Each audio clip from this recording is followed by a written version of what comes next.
Kusema kweli ni kwamba watu wengi ndivyo wanaishi, yani katika uongo. Yani yule ambaye hajafikia lengo lake au kile kitu ambacho anahitaji kukifanya, yani wote wanaishi katika uongo, kwa sababu hakuna mwongo zaidi kama mtu ambaye anakushauri. Hakuna mwongo kama mtu ambaye anakushauri, kwa sababu mtu akikushauri huwa anakushauri kitu ambacho haukijui. Hawezi kukushauria kitu ambacho unakijua. Yani anafikiria kwanza, anatizama kile ambacho wewe hukijui, ndicho anakushauria. Sasa ndipo watafiti walipofanya utafiti kwa kina, walikuja gundua ya kwamba baadhi au washauri wote ni waongo. Kwa sababu gani? Leo nitakupa vitu viwili aidha vitatu muhimu ambavyo vitakuonyesha ya kwamba kila mshauri ni muongo, na washauri ndio wanaangamiza watu, ndio wanatia watu fikra mbaya, yani ambazo zinawaharibu kimaisha. Niliwahi kufuata speech moja ya Elon Musk akishauria watu kuhusu kupata pesa, lakini nilipokuja gundua baadhi ya wakati, kutokana na jinsi alikuwa akiexplain about how unaweza kutengeneza business yako na ikawa inakuingizia pesa, nimekuja gundua ya kwamba kuna uongo. Yani kama ni uongo, kwa sababu light ingekuwa mashauri yake yalikuwa ya kweli, kutokana na jinsi alikuwa ameexplain about. So yani right now kila mtu angekuwa yupo tajiri. Ndio sababu leo nilipenda na wengine niwaambie ya kwamba washauri ndio wanaharibu mawazo na fikra za watu wengine kuhusu kimaendeleo, uchumi na mambo mengine kadhalika. Imagine, acha tuchukulie mfano acha tuchukue mfano wa karibu kwa wadada. Yani unakuta hawa wamama au hawa wengine wadada ambao wameshawahi kuishi kwenye nyumba, baada ya muda mambo yakawa sio sawa, waka divorce. So yani kama tuchukue hivyo, so wale ndio unakuta wanaleta habari kwa wengine, mabinti ambao bado hawajaolewa, wakiwaambia ya kwamba ndugu yangu, ange na kuolewa, kwenye unyumba hakuna mchezo, kule kuna magumu, kule kuna mateso, usiende, tulia kwanza. Hiyo ni ushauri, huyo ni mshauri wa kwanza. Wa pili naye anakuja anakuambia ya kwamba kwani miaka inaenda, olewa kule, hakuna cha maajabu, kila kitu kiko easy. Unaona, yani unakuta mambo kama hayo na ndio yanadumu hivyo hivyo. Yani kuna mshauri huyo anakuambia kwamba kwenye unyumba kuko sawa, wewe ni kuheshimu. Mwingine anakuambia no, kule hapafai. Sasa wewe kama mtu ambaye unasikiliza mashauri, sasa unafikiria nini? Wewe hujafika kwenye ile unyumba, so kwa hiyo umesikia ya kwamba kuna uchungu, pia kuna advantage, kuna advantage fulani. So sasa yani yanakuwa mambo mawili, unaona, kwenye mambo yanaanza kuchanganya, yani kunakuwa mambo mawili, unaona. So baadhi ya hayo mambo mawili, na ndivyo anatakiwa kuwa katika maisha, kuna kupata na kukosa. Sasa wewe hizo njia zote mbili, yani ndizo wanakushauri, mpaka unakosa ufate njia ipi. Ila cha kushangaza ni kwamba kitu watu ambacho wasichokijua, yani watu wanaposikiliza mashauri, kule kuko hivi, huyu amefanya hivi akakuwa hivi, yani wanasahau ya kwamba watu tunatofautiana. Mimi sio wewe yani kuna tofauti ya mimi na wewe, kwa sababu mimi naitwa Pascal na wewe unaitwa Frank, sivyo? So kwa hivyo tunatofautiana, kipato chako different na kipato changu, so na njia za kupata ndivyo zinatofautiana hivyo hivyo. Ila watu wasichokielewa, wewe ukija unanishauri ya kwamba jamani, unajua katika kutafuta pesa kuna matatizo, so nashindwa kuelewa ya kwamba kuna wewe na mimi, wewe sio mimi. Sasa unakuta wadada wameshaambiwa hivyo, mmoja anamwambia ya kwamba kwenye unyumba, jamani, kwenye unyumba kuna matatizo. Mwingine anamwambia no, kwenye unyumba hakuna matatizo jamani. lakini acha nikupe njia ambayo itakuongoza vizuri, ili ukuwe unajua jinsi ya kutofautisha negative na positive. Sasa tofauti ni ipi? Mtu anapokuambia kwenye unyumba kuna matatizo, that you have to know in your mind, you have to keep in your mind ya kwamba yeye amekushauri kutokana na yale ambayo ameyapitia kwenye unyumba. Unaona, hajakwambia yale ambayo yani yapo kwenye unyumba ya mwingine, kwa sababu hayajui. Yeye anakueleza kwa ngambo yake binafsi. Kwa hiyo jua ya kwamba yeye anaishi kwenye matatizo katika ile nyumba wake. Yeah, of course. Mwingine naye anakuja anakuambia ya kwamba no, kwenye nyumba ni kawaida jamani. Kuna wakati wa raha, kuna wakati wa matatizo. Yani ni kawaida, ni kuvumilia. Tunaona na wengine tunajenga. Sasa jamani, dunia ya leo kuna wale ambao wanajenga na wengine wanabomoa. Unaona? Sasa kwa hivyo unafikiria nani atakushauri ukweli? Lakini acha nikupe njia ambayo itakuongoza katika kujua ukweli wa kitu ambacho unaenda kukifanya. Sasa pakiwa positive na negative, you have to know ya kwamba wewe si mmoja wa wale ambao wanakushauri. Unaona? Mtu akikushauri kwenye nyumba kuna mateso, jua yeye anayapitia. Isitoshe hutaolewa na mume wake. No, ule ni mume wake. Yaani ule ni mume wake na wewe utaolewa na mume wako. Unaona? Kwa hiyo jinsi wewe uko tofauti na huyo ambaye anakupa advice, na ndivyo na mume wako naye atakuwa tofauti. Unaona, atakuwa tofauti na mume wake. So kwa hivyo huenda ukabahatika ukampata mume mzuri, au ukawa na hiyo siwezi kusema kama ni unasikia ukakuta na matatizo kihivyo. So haijamaanisha ya kwamba kwa sababu hukusikia advice ya yule wa kwanza ama ule wa pili ndio sababu umeingia kwenye mateso. No, you have to know ya kwamba ndicho kipato chako hicho, yani ndivyo kilivyo. Kwa hiyo wewe fanya lile ambalo unataka, ila usiendee kwa ya huyu ama ya huyu, kwa sababu ya huyu sio ya kwako na ya kwako sio ya huyu. Ikiwa huyu ameolewa kwenye nyumba ambao kuna raha, huyu ameolewa kwenye nyumba ambapo kuna matatizo. So kwa hivyo usichukulie matatizo ya huyu ama usifikirie kuhusu raha ya huyu. Wewe nenda kaolewe jinsi unataka, halafu ambayo utayakuta kule ndio ushikilie. Wewe ndio utajua ikiwa bwana utaganda au utabanduka. Ndio hivyo jameni. Kwa hiyo tusio tunadanganyana. Washauri wengine jameni, no, sio hivyo.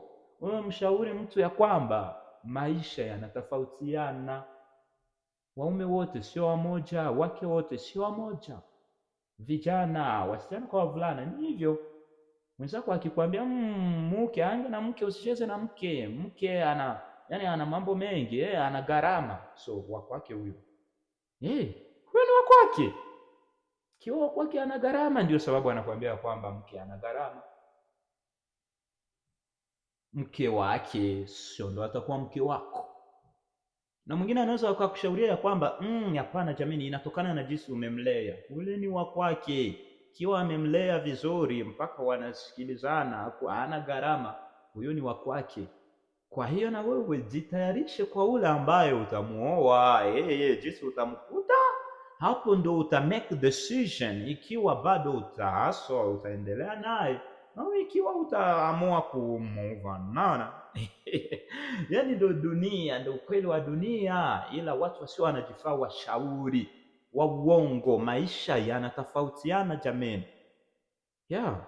Of course. Anakushauri kitu ambacho haukijui, hawezi kukushauria kitu ambacho unakijua. Yani anafikiria kwanza, anatizama kile ambacho wewe hukijui, ndicho anakushauria. Sasa ndipo watafiti walipofanya utafiti kwa kina, walikuja gundua ya kwamba baadhi au washauri wote ni waongo. Kwa sababu gani? Leo nitakupa vitu viwili aidha vitatu muhimu ambavyo vitakuonyesha ya kwamba kila mshauri ni muongo na washauri ndio wanaangamiza watu, ndio wanatia watu fikra mbaya, yani ambazo zinawaharibu kimaisha. Niliwahi kufata speech moja ya Elon Musk akishauria watu kuhusu kupata pesa, lakini nilipokuja gundua baadhi ya wakati, kutokana na jinsi alikuwa akiexplain about how unaweza kutengeneza business yako na ikawa inakuingizia pesa, nimekuja gundua ya kwamba kuna uongo, yani kama ni uongo, kwa sababu light ingekuwa mashauri yake yalikuwa ya kweli, kutokana na jinsi alikuwa ameexplain about. So yani right now kila mtu angekuwa yupo tajiri. Yeah, ndio sababu leo nilipenda na wengine niwaambie ya kwamba washauri ndio wanaharibu mawazo na fikra za watu wengine kuhusu kimaendeleo, uchumi na mambo mengine kadhalika. Imagine, acha tuchukulie mfano acha tuchukue mfano wa karibu kwa wadada. Yaani unakuta hawa wamama au hawa wengine wadada ambao wameshawahi kuishi kwenye nyumba, baada ya muda mambo yakawa sio sawa, waka divorce. So yani kama tuchukue hivyo, so wale ndio unakuta wanaleta habari kwa wengine mabinti ambao bado hawajaolewa, wakiwaambia ya kwamba ndugu yangu, ange na kuolewa, kwenye unyumba hakuna mchezo, kule kuna magumu, kule kuna mateso, usiende, tulia kwanza. Huyo ni ushauri wa kwanza. Wa pili naye anakuja anakuambia ya kwamba huoni miaka inaenda, olewa kule, hakuna cha maajabu, kila kitu kiko easy. Unaona, yani unakuta mambo kama hayo na ndio yanadumu hivyo hivyo.